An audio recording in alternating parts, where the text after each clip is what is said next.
من شرور أنفسنا ومن سيئات أعمالنا من يهده الله فلا مضل له ومن يضلله فلا هادي له ونشهد أن لا إله إلا الله وحده لا شريك له ونشهد أن سيدنا ونبينا ومولانا محمدا عبده ورسوله أرسله بالحق بشيرا ونذيرا أما بعد فقال الله تبارك وتعالى في القرآن المجيد والفرقان الحميد فأعوذ بالله من الشيطان الرجيم بسم الله الرحمن الرحيم لقد كان لكم في رسول الله أسوة حسنة لمن كان يرجو الله واليوم الآخر وذكر الله كثيرا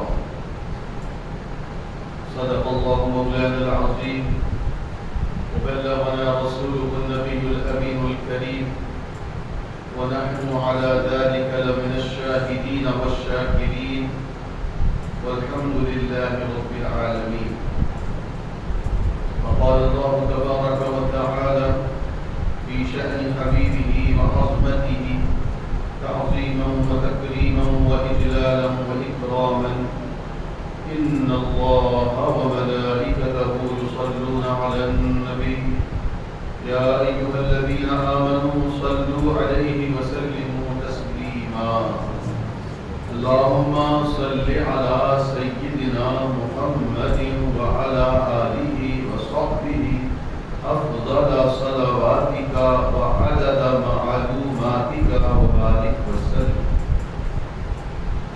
اللہ جل وعلا خالق کائنات رب ارض و سماوات کا ہم گناہگار بندوں پر بے انتہا فضل اور اس کا احسان عظیم ہے کہ اللہ رب العالمین نے ہمیں اپنے پیارے حبیب سید المرسلین شفیع المذنبین رحمت للعالمین امام الانبیاء معلم الانبیاء شفیع الانبیاء تاجدار انبیاء حضرت سیدنا محمد رسول اللہ صلی اللہ علیہ وآلہ وسلم کی مبارک اور مقدس امت میں پیدا فرمایا. لاکھوں کروڑوں درود و سلام کے تحفے پیش ہو بارگاہ سرور کونین صلی اللہ علیہ وآلہ وسلم میں جو سراپا نور کی نور ہے. محترم بزرگوں اور دوست، آج کی یہ مبارک محفل وجہ تخلیق کائنات حضرت سیدنا محمد رسول اللہ صلی اللہ علیہ وآلہ وسلم کی یاد میں میرے پیر طریقت حضرت سید شاہ حسین شہید اللہ بشیر رحمت اللہ علیہ، اللہ تعالی آپ کی قبر کو انوار سے معمور فرمائے، کروٹ کروٹ رحمتیں برکتیں نازل فرمائے اور ہر لمحہ ہر گھڑی آپ کے درجات میں بلندیاں عطا فرمائے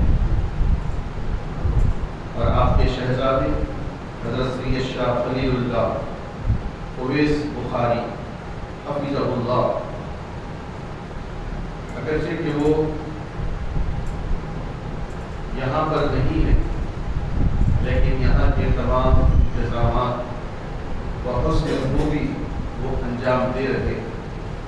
اللہ رب العالمین ان کی عمر دراز فرمائے اور ان کے علم سے سارے عالم کو مستفیض فرمائے اور عمر میں زندگی میں اولاد میں اللہ رب العالمین برکتیں عطا فرمائے. اور ہمارے پیر طریقت کے چاہنے والے جو اسی نسبت سے حاضر ہیں کہ آقا کا میلاد ہے اور پیر طریقت اس کو سجاتے تھے، آپ کی حاضری کو اللہ تعالیٰ قبول فرمائے اور رسول اکرم صلی اللہ علیہ وآلہ وسلم کی شفاعت اور دیدار سے سرفرازی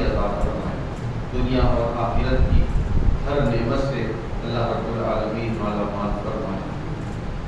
اور برادر طریقت محترم مولانا مختار خان صاحب متضل کہ وہ اس کام کو بحسن خوبی اسی طرح انجام دے رہے ہیں جیسے میرے پیر طریقت انجام دیا کرتے تھے۔ اللہ تعالیٰ ان کو صحت اور عافیت عمر دراز کے ساتھ ساتھ علم نافع عطا فرمائے۔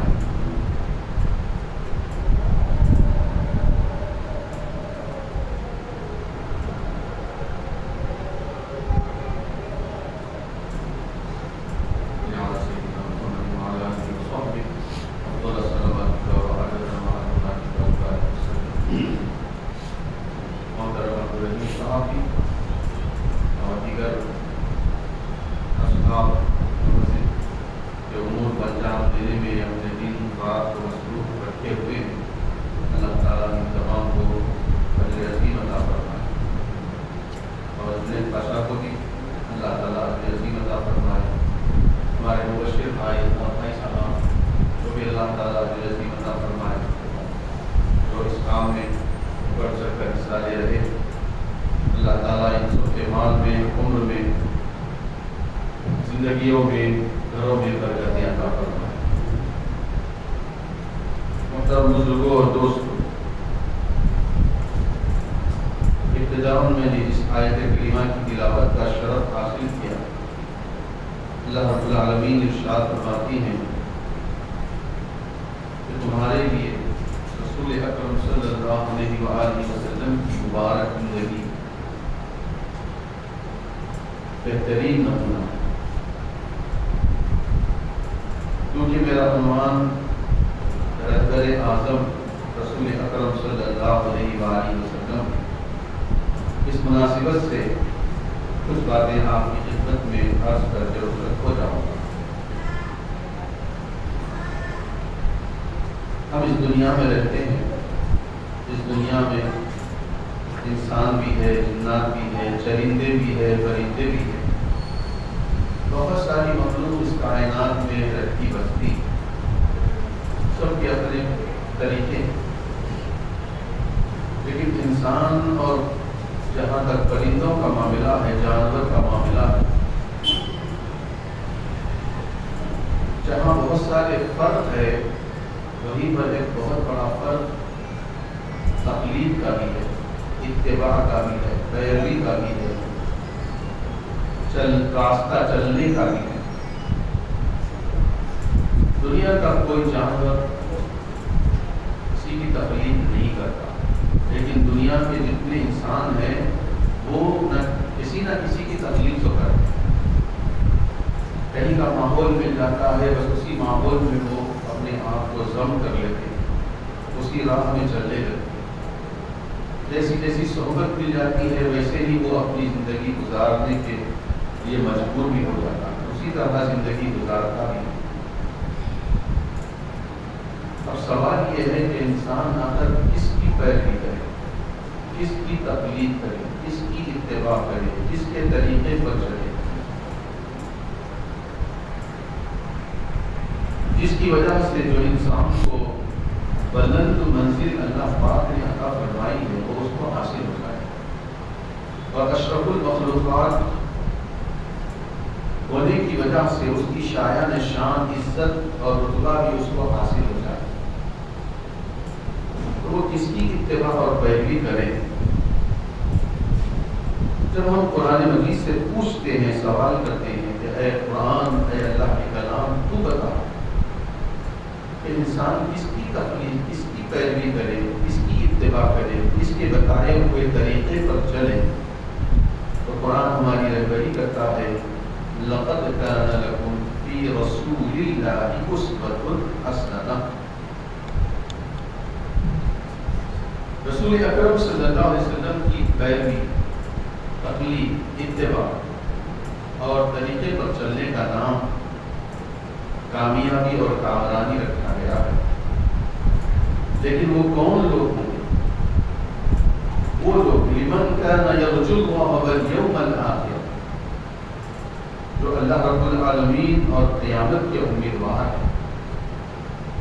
وذکر اللہ کثیرا، اور جو اللہ رب العالمین کا خوب ذکر کرتے ہیں، اللہ پاک کو خوب یاد فرماتے ہیں. اب دیکھنا یہ ہے کہ نبی اور غیر نبی میں کیا فرق ہے. نبی نگاہ نبوت سے جو فیصلے فرماتے ہیں اس میں کبھی کمی کجی نقص نہیں ہو سکتا صبح قیامت تک. جو فیصلہ فرماتے وہ برحق ہے، جو ارشاد فرماتے جو حکم دیتے وہ مکمل ہے.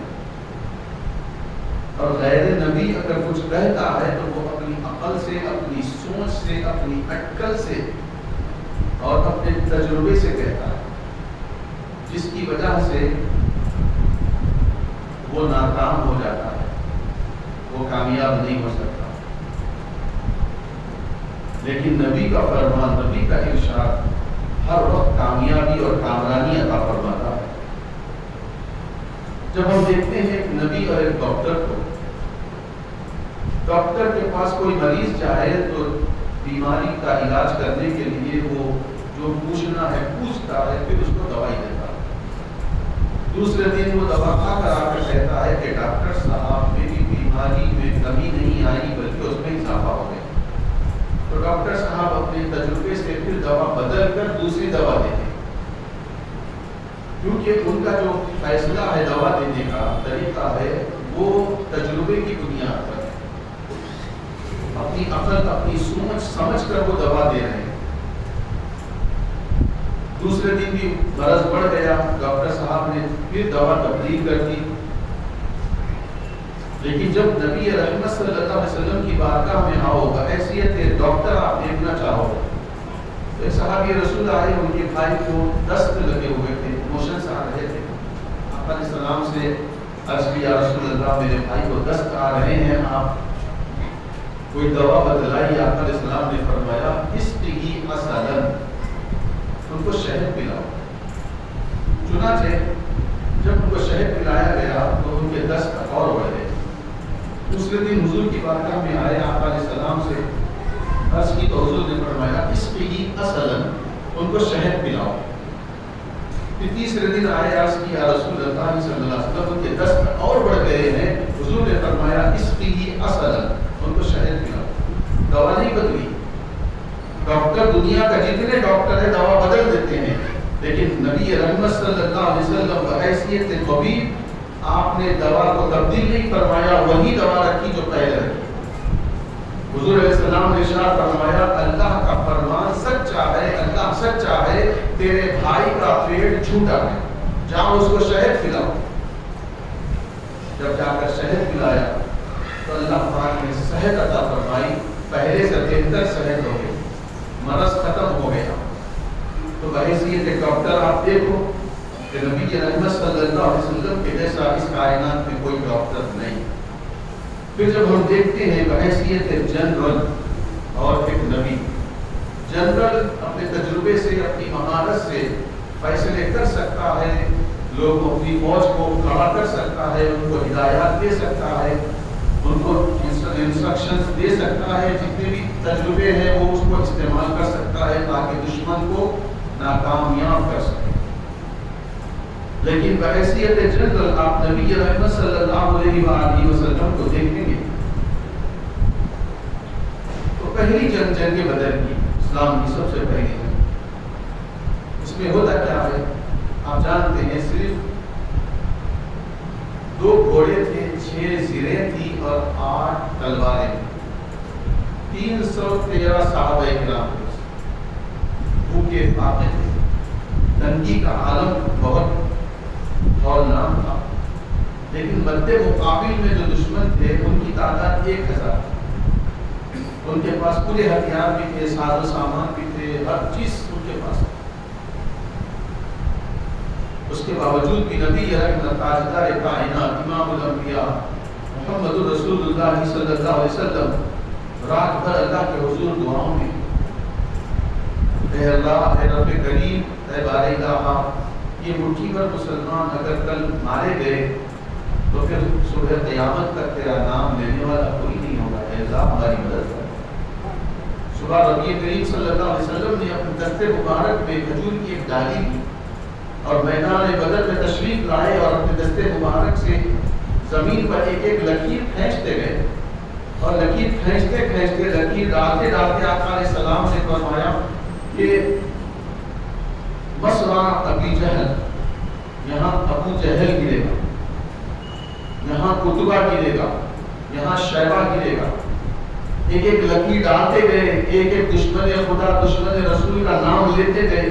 جب جنگ ہوئی اور جنگ مکمل ہو گئی تو دیکھنے والوں نے اپنی آنکھوں سے دیکھا جہاں مصطفیٰ کریم صلی اللہ علیہ وآلہ وسلم نے جس کا نام لے کر لکیر ڈالی تھی، دشمن وہیں پر گرا نظر آیا۔ ایک انچ بھی نہ آگے تھا نہ پیچھے تھا۔ ہے کوئی دنیا میں ایسا جنرل تو بتاؤ جو ایسے فیصلے کرے جنگ ہونے سے پہلے کہ دشمن کہاں گرے گا، وہ دشمن کا نام کیا ہے، وہ نبی رحمت صلی اللہ علیہ وسلم ہی کی شان ہے۔ کسی اور کو یہ مقام اور منصب نہ ملا ہے نہ ملے گا۔ پھر ہم دیکھتے ہیں نبی رحمت صلی اللہ علیہ وسلم کو بحیثیت لیڈر، ایک لیڈر کو دیکھو اور ایک نبی رحمت صلی اللہ علیہ وسلم کی شان اور عظمت کو دیکھو۔ آپ جانتے ہیں صلح حدیبیہ کا جو واقعہ ہوا وہ 6 ہجری میں ہوا، جب نبی رحمت صلی اللہ علیہ وسلم نے خواب دیکھا اور عمرے کا احرام باندھ کر اپنے تقریباً 1400 یا 1500 صحابہ کرام کے ساتھ آپ عمرے کی ادائیگی کے لیے تشریف لے گئے۔ راستے میں حدیبیہ کا میدان آیا، وہاں پر آپ صلی اللہ علیہ وسلم کو روک دیا گیا۔ دشمنوں کی ضد یہ تھی کہ ہم کسی بھی حال میں آپ صلی اللہ علیہ وسلم کو اور ایمان والوں کو عمرہ ادا کرنے نہیں دیں گے۔ چنانچہ معاہدے کے لیے، بات چیت کے لیے ایک شخص آیا۔ بات چیت کیسی ہو رہی ہے دیکھیے، معاہدہ جو ہو رہا ہے، اگریمنٹ جو طے ہو رہا ہے کہ کوئی مسلمان یعنی کوئی مکے والا اگر مدینہ آئے تو مدینے والے چھوڑ دیں گے، اگر مدینے سے مدینے والا کوئی مکہ آئے گا تو ہم اس کو نہیں چھوڑیں گے، اور آپ اس سال عمرہ ادا نہیں کریں گے، واپس چلے جائیں گے۔ دوسرے سال عمرہ ادا کریں گے، صرف 3 دن رہیں گے اور ہتھیار بھی غلاف کے اندر، میان کے اندر رہیں گے، تلواروں کو باہر نہیں نکال سکیں گے، صرف 3 دن رہیں گے، اپنا عمرہ ادا کر کے چلے جائیں گے۔ عجیب عجیب شرطیں تھیں۔ صحابہ کرام بہت پریشان ہوئے، خاص طور پر حضرت سیدنا عمر بن خطاب رضی اللہ تعالیٰ عنہ تو غصے میں آ گئے اور برداشت نہیں ہو سکا تو آقا علیہ السلام کی بارگاہ میں آ کر عرض کی، یا رسول اللہ صلی اللہ علیہ وسلم، ہم کیوں اتنا ڈر ڈر کر ان سے معاہدہ کر رہے ہیں؟ وہ جو شرط رکھ رہے ہیں ان کو کیوں مان رہے ہیں؟ کیا ہم حق پر نہیں ہیں؟ کیا ہمارا دین سچا نہیں ہے؟ آقا علیہ السلام نے فرمایا، میں اللہ کا نبی ہوں، تم اطمینان رکھو۔ نبی رحمت صلی اللہ علیہ وآلہ وسلم نے جو معاملات تھے سب مکمل ہو گئے، دستخط ہو گئی، معاہدہ ہو گیا۔ اللہ اکبر، کیا بہترین معاہدہ تھا، اس کو اندازہ لگائیں۔ جب معاہدہ ہو کر صحابہ کرام جو قربانی اونٹ جو جانور جو لائے تھے صحابہ کرام، وہ وہیں پر یعنی اس کو ذبح کیا، قربانی دی، پھر احرام سے باہر آئے، اور جب واپس ہونے لگے اللہ رب العالمین نے سورہ فتح کی آیات مبارکہ کو نازل فرمایا، اِنَّا فَتَحْنَا لَكَ فَتْحًا مُبِينًا۔ یا رسول اللہ صلی اللہ علیہ وسلم، ہم نے آپ کو کھلی فتح عطا فرمائی۔ حضرت عمر رضی اللہ تعالیٰ عنہ حضرت ابوبکر رضی اللہ عنہ کے پاس جا کر ہاتھ جھجوڑ کر کہتے ہیں، ابوبکر یہ کامیابی ہے، کیا یہ کامیابی ہے؟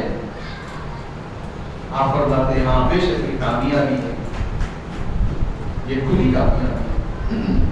کتنا وقت گزرا، زیادہ وقت بھی نہیں گزرا کہ دشمن اپنے معاہدے کو توڑنے پر خود مجبور ہو گئے، کیونکہ جو مسلمان ان کی خیر میں چلے جاتے تو وہاں جتنے قیدی ہوتے سب پر وہ اسلام کو پیش کرتے اور سب داخل اسلام میں جاتے، تو اسلام مسلمانوں کی تعداد تو بڑھتی رہی، اور جو مکے سے مدینہ آتے تو مسلمان ان کو چھوڑ دیتے تو وہ کہیں اور دوسری جگہ سمندر کے کنارے چلے جاتے، وہاں پر اکٹھے ہونے لگے اور اسلام کی طاقت، اسلام کا لشکر وہاں ایک تیار ہوا۔ ادھر قید خانوں میں مسلمانوں کی تعداد بڑھتی رہی، اب کھلے طور پر مسلمان اپنے دین کا پرچار کر سکتے تھے۔ یہ تمام کام معاہدے کی وجہ سے ہوئے۔ دشمنوں نے دیکھا کہ ہمارا معاہدہ ہمارے ہی خلاف ہو گیا، تو انہوں نے معاہدے کو ہی توڑا۔ اسلام کا فائدہ ہوا۔ بتائیے، جو بظاہر ایسا نظر آ رہا تھا کہ مسلمانوں کے خلاف یہ معاہدہ نظر آ رہا تھا، نگاہ رسول اکرم صلی اللہ علیہ وسلم کو دیکھو، بصارت رسول اکرم، بصیرت رسول اکرم صلی اللہ علیہ وسلم کو دیکھو کہ آنے والے اعمال میں جو مسلمانوں کو ترقی اور کامیابی ملے گی وہ نگاہ مصطفیٰ دیکھ رہی تھی، وہ کوئی اور نہیں دیکھ رہا۔ اور کامیابی، کامرانی نے مسلمانوں کے قدم چھوئے۔ محترم بزرگوں اور دوستوں، ہم کو رسول اکرم صلی اللہ علیہ وسلم کی اتباع اور پیروی میں یہ کامیابی اور کامرانی ہے۔ کیوں؟ ہزاروں جبرائیل الجھے ہوئے ہیں گرد منزل میں، ہزاروں جبرائیل الجھے ہوئے ہیں گرد منزل میں، نہ جانے کس قدر اونچا ہے کاشانہ محمد کا، نہ جانے کس قدر اونچا ہے کاشانہ محمد کا صلی اللہ علیہ وسلم۔ تو محترم بزرگوں اور دوستوں، پھر آج دنیا میں، پورے عالم میں، اس پوری کائنات میں امن کیوں قائم نہیں؟ عالمی امن کیوں قائم نہیں؟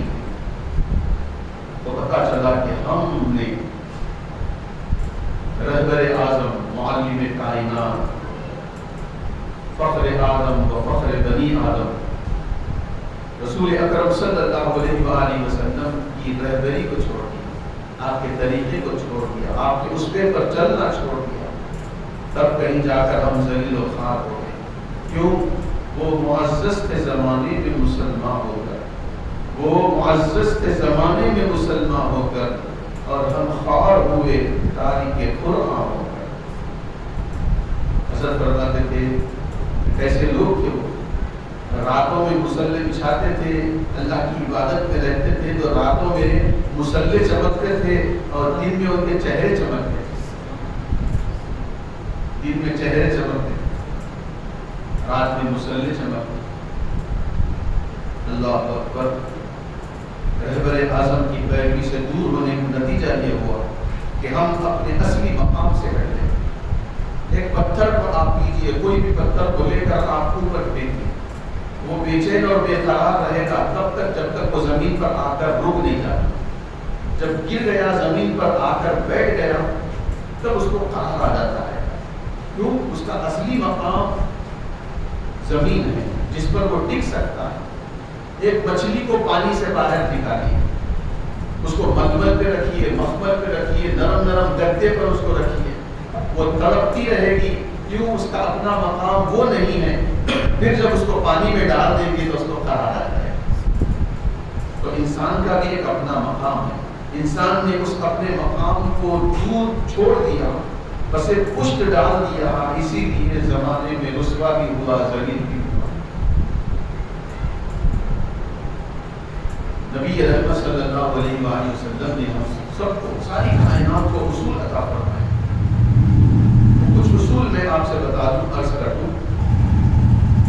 ایک بہترین اصول نبی رحمت صلی اللہ علیہ وسلم نے ارشاد فرمایا، فَأْتُوا كُلَّ ذِي حَقٍّ حَقًّا، فَأْتُوا كُلَّ ذِي حَقٍّ حَقًّا، یعنی ہر حقدار کو اس کا حق ادا کر دو۔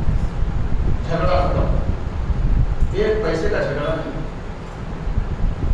ہر حقدار کو اس کا حق ادا کر دو۔ کوئی جھگڑا نہیں، کوئی اختلاف نہیں، سکون، امن اس پوری کائنات میں قائم ہو جائے گا۔ حدیث حقوق سے نبی رحمت صلی اللہ علیہ وسلم نے ہماری رہبری فرمائی۔ ایک صحابی رسول تھے، انہوں نے صرف مصلی پکڑ لیا تھا، مسجد پکڑ لی تھی، دن میں روزے رہتے تھے اور رات بھر عبادت الہی میں مصروف رہتے۔ وہ اپنے بیوی کو بھول گئے، بچوں کو بھول گئے، ان کی ذمہ داریوں کو بھول گئے، جو ان پر اللہ نے حقوق رکھے ہیں وہ سب بھول۔ علیہ السلام کو پتہ چلا، حضور نے ان کو بلایا اور فرمایا اے میرے صحابی دیکھو میں اللہ کا نبی ہوں، اللہ کا رسول ہوں، میں رات میں تھوڑی دیر آرام بھی کرتا ہوں، پھر رات میں عبادت بھی کرتا ہوں، میں کبھی کبھی روزے بھی رکھ لیا کرتا ہوں، اور میں اپنے گھر والوں کے ساتھ اچھا سلوک بھی کرتا ہوں، اپنے رشتہ داروں کے ساتھ بھی سلوک کرتا ہوں، میں اپنے جسم کا بھی حق ادا کرتا ہوں، میں اپنی آنکھ کا بھی حق ادا کرتا ہوں، اور کامیاب وہی ہے جو حقدار کو حق ادا کرتے ہیں۔ تو تم تھوڑی دیر آرام بھی کیا کرو، کبھی کبھی روزے رکھ لیا بھی کرو، رشتہ داروں کے ساتھ، اپنے اہل و عیال کے ساتھ، اپنے پڑوسیوں کے ساتھ اچھا سلوک کر لیا کرو۔ نبی اکرم صلی اللہ علیہ وسلم نے تعلیم عنایت فرمائی۔ پھر دیکھیے میاں بیوی کے جو معاملات ہیں، تعلقات ہیں، ان سے متعلق گھر کے لڑائی جھگڑے ختم۔ اگر رہبر اعظم صلی اللہ علیہ وسلم کی ہم تعلیمات پر عمل کرنے لگ جائیں، کیا ہوتا تھا پتہ ہے مکہ معظمہ میں یا دنیا میں عورتوں کی کوئی عزت، کوئی مقام، کوئی مرتبہ تو تھا نہیں۔ رہبر اعظم معلم کائنات رسول اکرم صلی اللہ علیہ وسلم کے ارشادات، آپ کی تعلیمات، آپ کے فرامین، آپ کے عمل کی وجہ سے صاحب کائنات میں عورتوں کو عزت، مقام اور مرتبہ اللہ نے عطا فرمایا۔ عزت کی چادر ان کو پہنائی، ان کے قدموں کے نیچے جنت عطا فرمائی۔ چنانچہ مرد جہاں طاقتور رکھے گئے، الرجال قوامون علی النساء، مرد عورتوں پر مضبوط ہے، طاقتور ہے۔ جب وہ طاقتور ہے تو یہ مرد تصور نہ کرے کہ جو کچھ بھی ہے ہم ہیں، نہیں۔ پھر آقا علیہ الصلوۃ والسلام نے، اللہ رب العالمین فرماتے ہیں وَعَاشِرُوهُنَّ بِالْمَعْرُوفِ، تم اپنے اہل و اپنے بیویوں کے ساتھ اچھا سلوک کرو۔ ادھر مردوں کو حکم دیا کہ تم حد سے زیادہ پار نہ کر جاؤ، ادھر مردوں کو حکم دیا کہ تم اپنی عورتوں کے ساتھ اچھا سلوک کرو، ادھر عورتوں کو بھی حد میں رکھا، ادھر مردوں کو بھی حد میں رکھا۔ پھر ارشاد فرمایا، کیا ارشاد فرمایا؟ ہن لباس لکم وانتم لباس لہن، تم دونوں ایک دوسرے کا لباس ہو، ایک دوسرے کی عزت ہو، ایک دوسرے کی شان و شوکت ہو، تم ایک دوسرے کا خیال رکھا کرو، تمہارے گھر کے حالات بہتر ہو جائیں۔ محترم بزرگوں اور دوستوں، اس سے نبی رحمت صلی اللہ علیہ وسلم کے مبارک زمانے میں ہم کو کئی مثالیں مل جاتی۔ حضرت ابو طلحہ رضی اللہ تعالیٰ عنہ کے بے مثال آپ نے کارنامہ انجام دیا۔ حضور صلی اللہ علیہ وسلم کی بارگاہ میں لوگ آتے تھے تو آپ صلی اللہ علیہ وسلم مہمان کی حیثیت سے ان کو قبول فرماتے تھے۔ تو ایک مرتبہ حضرت ابو طلحہ رضی اللہ تعالیٰ عنہ اس وقت موجود تھے، وہ مہمان بنانے کے لیے شخص کو لے گئے، حالانکہ اس وقت ان کے گھر میں کھانے پینے کے لیے کوئی زیادہ سامان نہیں تھا، خود ان کے اپنے اہل عیال بچوں کے لیے تک کے لیے مکمل نہ تھا۔ لیکن کیا کیا انہوں نے؟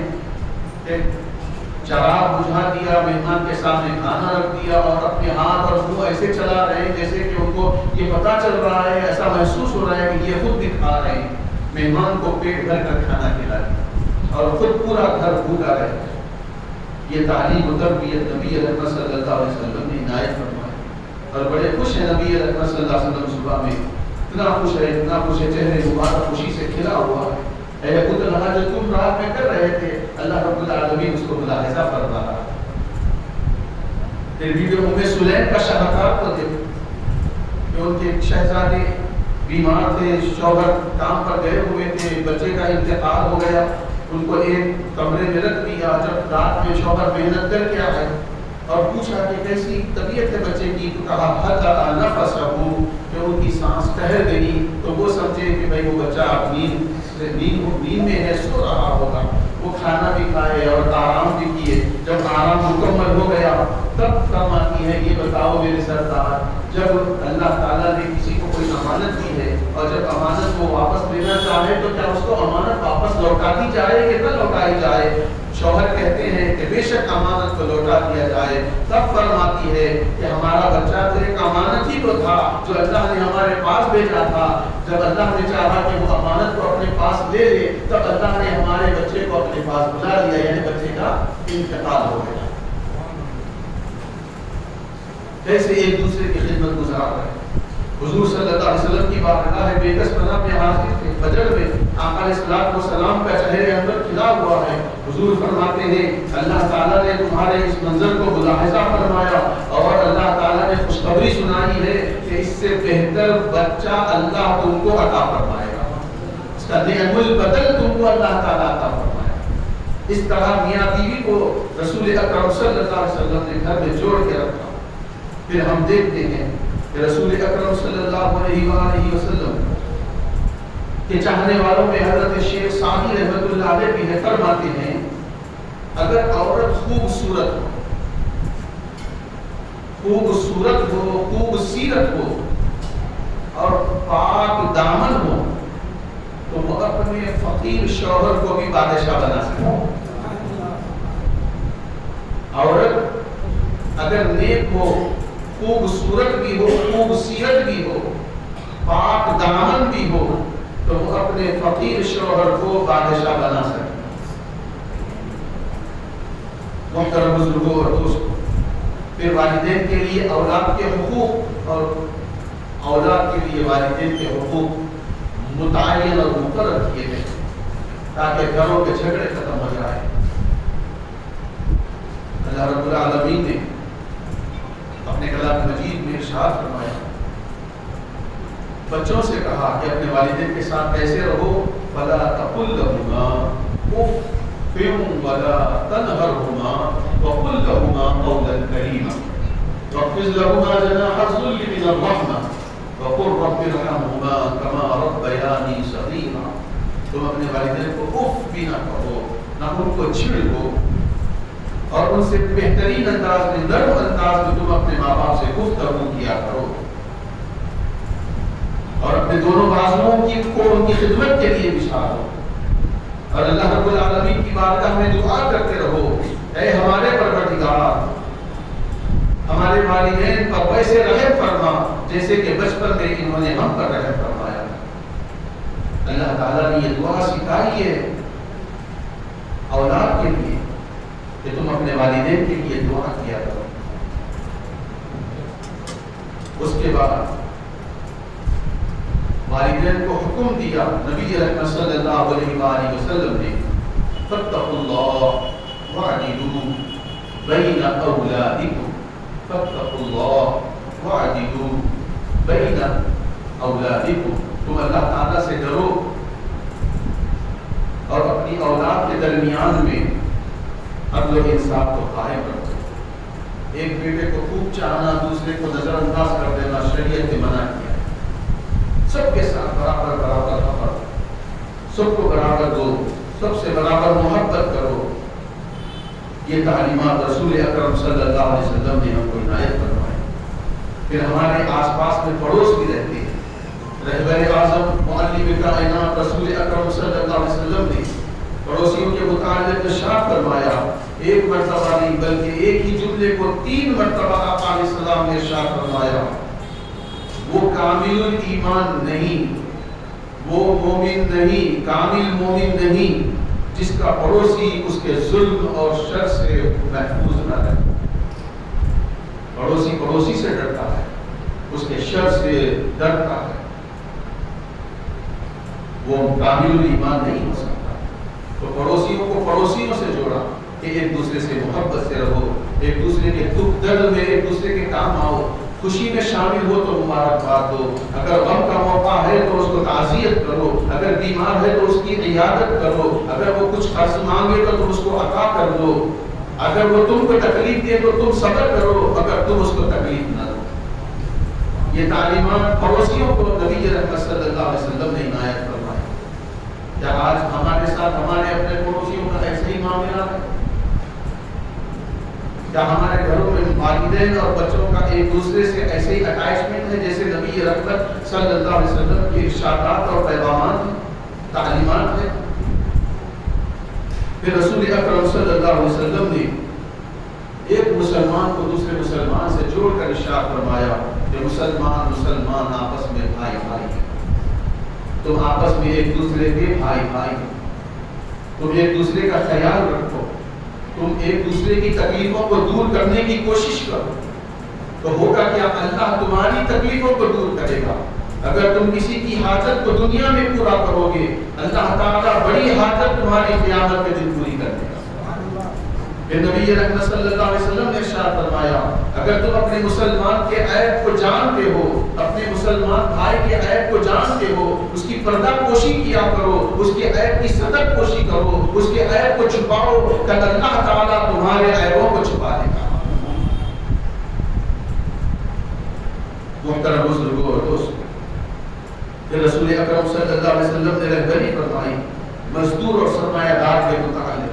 کوئی کچھ کام ہے اپنے پاس، مزدور کو بلاتا ہے، مزدور آتا ہے اپنا کام کرتا ہے، آپ علیہ السلام نے رہبری فرمائی کہ مزدور کا پسینہ سوکھنے سے پہلے اس کو مزدوری دے دو، مزدور کا پسینہ سوکھنے سے پہلے اس کو مزدوری عطا کر دو۔ کیوں؟ اگر مزدوری عطا نہیں کرے گا اور اس کی قیمت اس کو نہیں دے گا، حضور فرماتے ہیں کل قیامت کے دن میں مزدور کے ساتھ ہوں گا اور سرمایہ دار کے خلاف لڑوں گا، مزدور کی میں تائید کروں گا اور سرمایہ دار کی مخالفت کروں گا۔ جس کی مخالفت سرکار دو عالم صلی اللہ علیہ وسلم فرمائیں گے اس کا ٹھکانہ کہاں ہوگا اندازہ لگائیں۔ لوگ کام کرا لیتے ہیں پھر مزدور کو ایسے ہی بھجا دیتے ہیں، گالی گلوچ بدتمیزی کرتے ہیں، جتنا حق ہے اتنا حق اس کو دیتے بھی نہیں۔ آپ علیہ السلام نے منع فرمایا تو اس کو اس کا حق ادا کر دو۔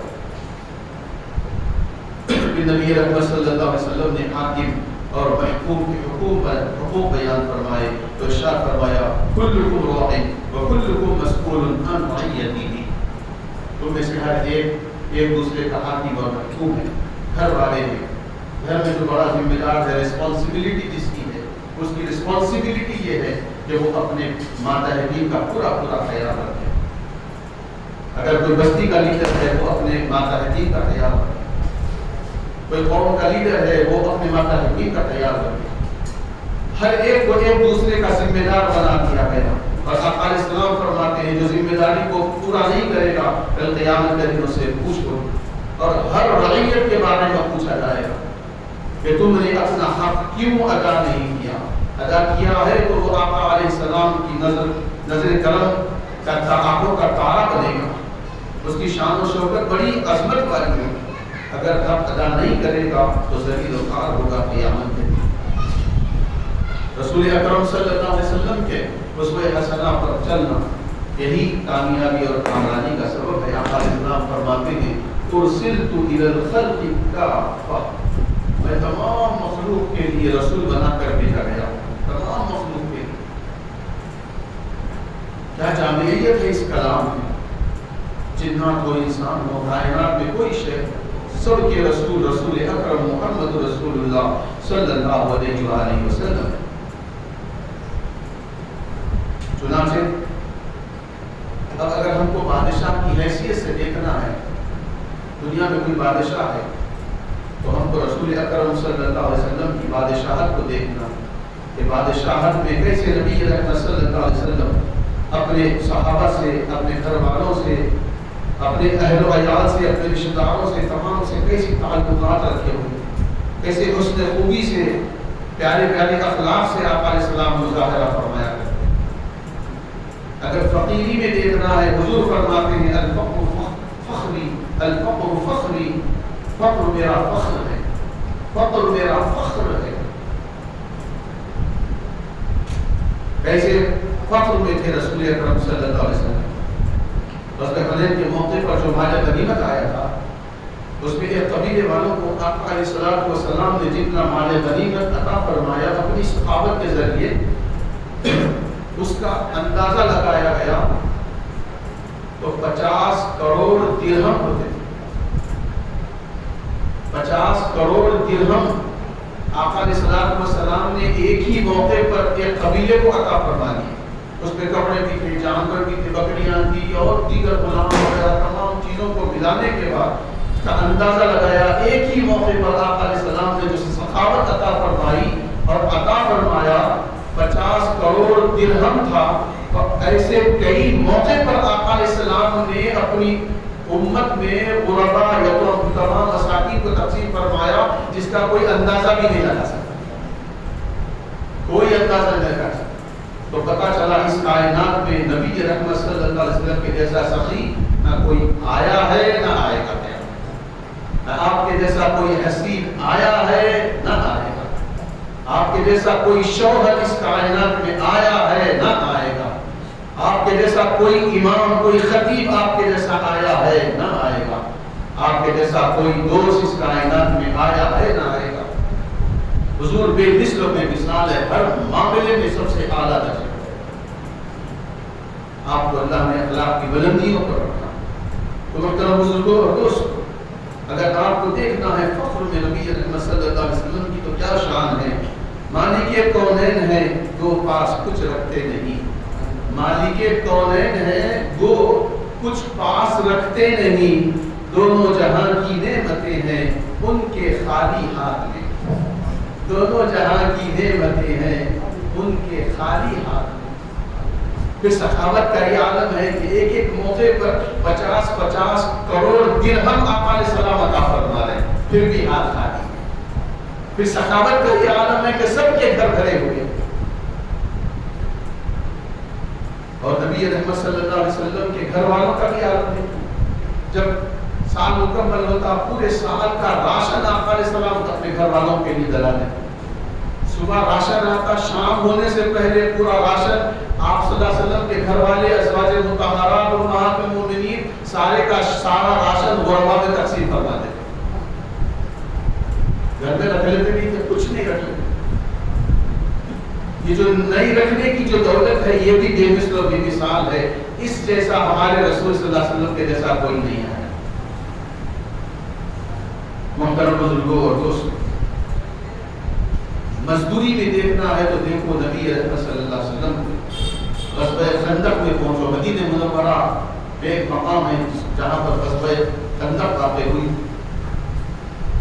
جو خندقیں کھودی جا رہی تھی، آقا علیہ السلام اس میں شریک رہے اور گمبے سے مٹی اس میں ڈال کر اپنے سر مبارک پر اٹھا کر آقا علیہ السلام مٹی پھینکا کرتے تھے گڑھے بنانے کے لیے، خندقیں بنانے کے لیے خود آقا علیہ السلام اپنے سر مبارک پر مٹی اٹھا کرتے۔ دیکھو بحیثیت مزدور، دیکھو بحیثیت سردار، پہنچو غزوہ بدر میں پہنچو، غزوہ احد میں پہنچو، خندق میں پہنچو، خیبر میں پہنچو، صلح حدیبیہ کے میدان میں پہنچو، جنگ تبوک میں پہنچو، حنین کے میدان میں پہنچو، اور دیکھو کیسے سردار ہے ہمارے رسول اکرم صلی اللہ علیہ وسلم۔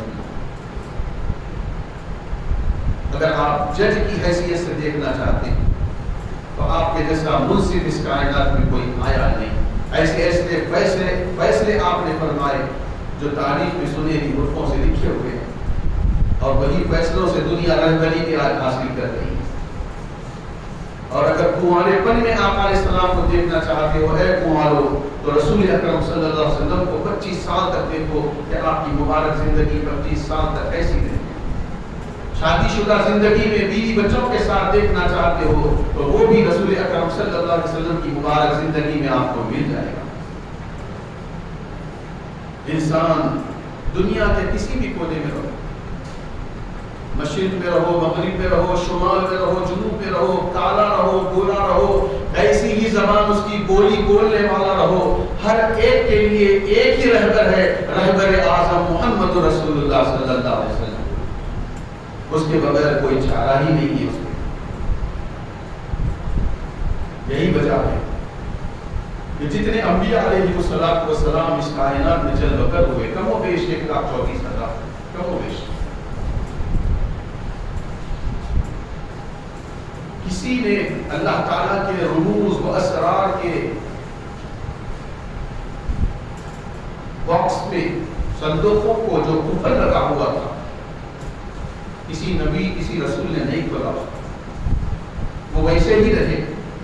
لیکن اس کائنات میں جب ہمارے پیارے آقا صلی اللہ علیہ وآلہ وسلم کی جلوہ گری ہوئی تو آقا علیہ السلام نے اِنَّا فَتَحْنَا لَكَ فَتْحًا مُبِينًا کی ہتھیلی سے اس قفل کو کھول ڈالا اور اس سے جو انوار، جو رموز، جو کمالات اللہ نے اس میں ساری انسانیت کے لیے رکھے تھے، آقا علیہ السلام نے وہ سب میں تقسیم فرما دیا۔ جیسے کہ آقا علیہ السلام فرماتے ہیں کہ کوئی مسلمان آپس میں ملاقات کے وقت میں مسکراہٹ کے ساتھ ایک دوسرے سے مصافحہ کرتا ہے تو اللہ تعالیٰ ان کا وہ ہاتھ ایک دوسرے سے چھوڑنے سے پہلے دونوں کی مغفرت کرتا ہے۔ کھانا کھاتے وقت اپنے اہل و عیال کے ساتھ جب دسترخوان بچھا کر کھاتے ہیں تو آقا علیہ السلام فرماتے ہیں جب بیٹھتے ہیں تو رحمت نازل ہوتی ہے، اور جب کھانا کھا کے سب اٹھنے لگتے ہیں تو اللہ سب کی مغفرت فرما دیتا ہے۔ یہ خزانے تھے جو انبیاء نے اس کو کھول نہ سکے، وہ اپنی امتوں کو دے نہ سکے، لیکن رسول اکرم صلی اللہ علیہ وسلم نے اپنی امت کو یہ خزانے اللہ رب العالمین کے انوار و اسرار و رموز کے عطا فرمائے۔ حضور فرماتے ہیں کسی کے پاس 3 بیٹیاں ہیں، ان کی اچھی پرورش کرے، اچھی تعلیم و تربیت کرے اور ان کا نکاح کرا دے تو یقیناً اس کے والدین جنت میں جائیں گے، والدین جنت میں جائیں گے۔ اگر کسی کے 2 ہیں تو وہ بھی اپنی اولاد، اپنی بچیوں کی اچھی پرورش کرے، اور جو اپنی بہنوں کی پرورش کرتا ہے، اچھی پرورش کرتا ہے، اگر وہ ذمہ دار ہیں، اپنی بہنوں کی پرورش کرتا ہے اور ان کے ساتھ اچھا سلوک کرتا ہے، پھر ان کا نکاح کرا دیتا ہے تو وہ اس کو جنت میں پہنچانے تک جنت میں داخل نہیں ہو، وہ جہنم کے راستے میں آڑ بن جائے گی۔ اگر وہ گناہگار بھی ہے، اس کا بھائی گناہگار بھی ہے تو وہ اللہ کے حضور اس کی شفاعت کرائے گی اور ان کو جنت میں پہنچائے گی۔ محترم بزرگوں اور دوستوں، پھر پہنچو میدان عرفات میں حجۃ الوداع کے موقع پر، جب رسول اکرم صلی اللہ علیہ وآلہ وسلم نے ساری کائنات کے لیے پیغام ہدایت عطا فرمایا۔ اللہ رب العالمین اپنے کلام مجید میں ارشاد فرماتے ہیں الیوم اکملت لکم دینکم واتممت علیکم نعمتی ورضیت لکم الاسلام دینا۔ کیا شان ہے اس اسلام، یہ دین مکمل ہو گیا، اب اس دین میں کوئی کمی نہ رہی، کوئی کجی نہ رہی۔ ہر میدان میں کوئی ایسا مسئلہ نہیں ہے جس کا حل اسلام نے، پیغمبر اسلام نے نہ دیا ہو، ایسا نہیں ہو سکتا۔ وَأَنزَلَ اللَّهُ عَلَيْكَ الْكِتَابَ وَالْحِكْمَةَ وَعَلَّمَكَ مَا لَمْ تَكُنْ تَعْلَمُ وَكَانَ فَضْلُ اللَّهِ عَلَيْكَ عَظِيمًا۔ اللہ تعالیٰ نے آپ صلی اللہ علیہ وسلم کو کتاب اور حکمت عطا فرمائی۔ حضرت ابو زید جن کا لقب عمر بن اخطب رضی اللہ تعالیٰ عنہ ہے، وہ فرماتے ہیں کہ ہم مسجد نبوی صلی اللہ علیہ وسلم میں فجر کی نماز کے لیے آئے، ہمارے آقا صلی اللہ علیہ وسلم نے فجر کی نماز کی امامت فرمائی۔ نماز سے فارغ ہونے کے بعد آقا علیہ السلام منبر پر جلوہ افروز ہوئے اور ظہر تک آپ نے لوگوں کو خطاب فرمایا، مسلسل خطاب فرمایا۔ پھر ظہر کی نماز کے لیے تشریف لائے، ظہر کی نماز پڑھائی، پھر منبر رسول پر آقا علیہ السلام جلوہ افروز ہوئے تو عصر کی نماز تک آپ نے لوگوں کو خود کا ارشاد فرمایا۔ پھر عصر کی نماز کے لیے نیچے تشریف لائے، عصر کی نماز پڑھائی، پھر عصر کی نماز کے بعد منبر پر جلوہ افروز ہوئے، پھر مغرب تک یعنی سورج کے غروب ہونے تک آقا علیہ السلام نے لوگوں کو خطاب فرمایا، یعنی صبح سے شام تک، فجر سے مغرب تک مسلسل صرف نماز کے لیے آقا علیہ السلام رکے، اور باقی کا جتنا وقت گزرا سارا کا سارا دن آقا علیہ السلام نے لوگوں سے خطاب فرمایا۔ حضرت عمر بن اخطب رضی اللہ عنہ فرماتے ہیں، جن کا نام ابو زید ہے، فرماتے ہیں کہ آقا علیہ السلام نے ازل سے ابد تک، ابتدا سے انتہا تک، شروع سے آخر تک جتنی چیزیں ہو چکی اور جو ہونے والی ہے وہ تمام کے تمام احوال آقا علیہ السلام نے اس ایک دن میں ہم کو بیان فرما دیا۔ اور ہم میں سب سے بڑا عالم وہ ہے جو اس کو جتنا زیادہ آقا علیہ السلام سے سیکھ سکا، جان سکا، محفوظ کر سکا، وہ ہم میں سب سے بڑا عالم۔ ما کانا وما یکون وہو کائن، یہ تمام چیزیں اللہ تعالیٰ نے آپ کو عطا فرما دی۔ جب معراج شریف سے آقا علیہ السلام تشریف لا رہے ہیں، حضور نے فرمایا، اللہ رب العالمین فرماتے ہیں دیکھو حلال المشکلات آ گئے ہیں، مشکلوں کو حل کرنے والے آقا صلی اللہ علیہ وسلم تشریف لائے ہیں، تمہاری جو مشکلیں ہیں، جو پریشانیاں ہیں، جو سوالات ہیں وہ پوچھ لو۔ آقا علیہ السلام نے عرض کیا، اے میرے پروردگار میں کیا میں کچھ نہیں جانتا۔ اللہ رب العالمین نے اپنا دست کرم، دست قدرت، اپنی کی ہتھیلی مبارک مقدس آپ صلی اللہ علیہ وسلم کے دونوں کندھوں کے درمیان میں جب رکھ دی، آقا علیہ السلام فرماتے ہیں تو میرے سینے میں ٹھنڈک آ گئی، میرے سینے میں سکون آ گیا، اور میں نے جان لیا جو اولین اور آخرین کا علم ہے اللہ نے مجھے سب عطا فرما دیا۔ پھر فرشتوں نے جو جو سوالات کرتے گئے، جبرائیل، میکائیل، اسرافیل، اسرائیل، یہ چاروں فرشتوں نے سوالات کیے تھے۔ کسی نے کفارات کے بارے میں پوچھا، یا رسول اللہ کفارات کیا ہے، یعنی گناہوں کو مٹانے والی کون سی چیزیں ہیں؟ پھر کسی نے پوچھا، یا رسول اللہ نجات دلانے والی کون سی چیزیں ہیں؟ کسی فرشتے نے پوچھا ہلاک کرنے والی کون سی چیزیں ہیں؟ اور کسی نے پوچھا درجات بلند کرنے والی کون سی چیزیں ہیں؟ آقا علیہ السلام نے وہ جو زمانے سے جب سے ان کو اللہ نے اس دنیا کائنات کا جلوگر فرمایا، تب سے ان کے ذہنوں میں یہ سوالات تھے، جوابات نہیں مل پا رہے تھے۔ ایک زمانہ گزر گیا، کسی سے جواب نہ ملا، مگر رسول اکرم صلی اللہ علیہ وسلم نے ان کے پورے سوالات کے جوابات عنایت فرما کر ان کو سکون اور اطمینان نصیب فرمایا۔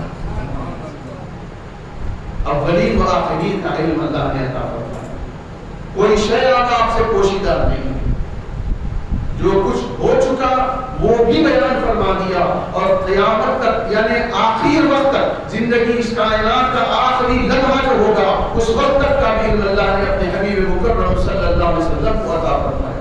اور آقا علیہ السلام نے اپنے فضل و کرم سے جس کو جتنا چاہا اپنے صحابہ کرام میں ان کو عطا فرمایا۔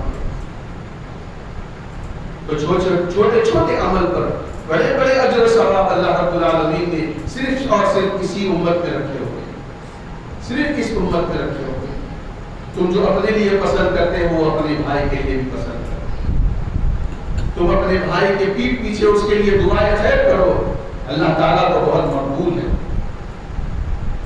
تم صرف ارادہ کرتے ہو بھلائی کا، اللہ تم کو نیکی تمہارے نامہ اعمال میں لکھ دیتا ہے۔ یہ تمام کے تمام خزانے رسول اکرم صلی اللہ علیہ وسلم نے عطا فرمائے۔ اب ہمارا کام ہے، ہماری ذمہ داری ہے، ہماری رسپانسبلٹی ہے کہ اب ہم اس کو مکمل کریں۔ ہر میدان میں ہماری رہبری کی گئی، جو لوگ علم کے جاننے والے ہیں اس میدان میں، عملی میدان میں آگے ہیں، ان سے ملاقات کریں اور اپنی پریشانی، اپنی الجھنوں کا ان سے مداوا کر سکتے ہیں۔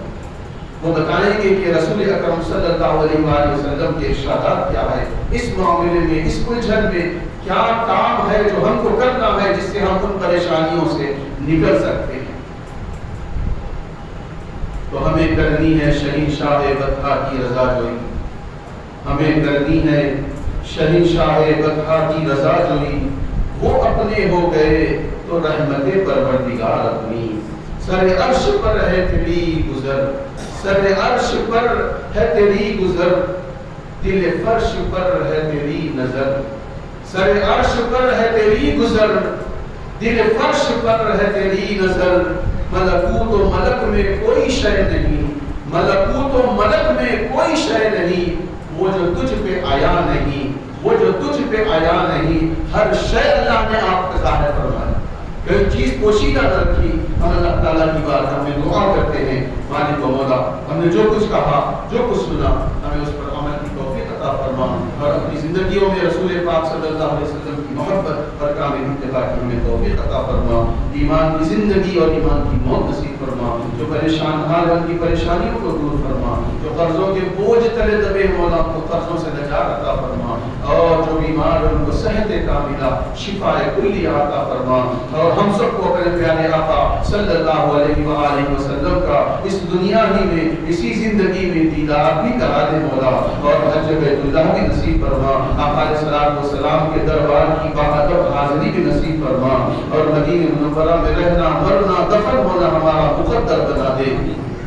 تڑپنے پھڑکنے کی توفیق دے، دل مرتضیٰ سوز صدیق دے، قوت عشق سے ہر پست کو بالا کر دے، دہر میں اسم محمد سے اجالا کر دے، الہی بحق بنی فاطمہ کہ بدقول ایمہ کنی خاتمہ، اگر دعوتم رد کنی ور قبول، منو دست و دامان آل رسول، منو دست و دامان آل رسول، وصلی اللہ تعالی علی خیر خلقہ محمد و آلہ و اصحابہ اجمعین برحمتک یا ارحم الراحمین، الحمد للہ رب العالمین۔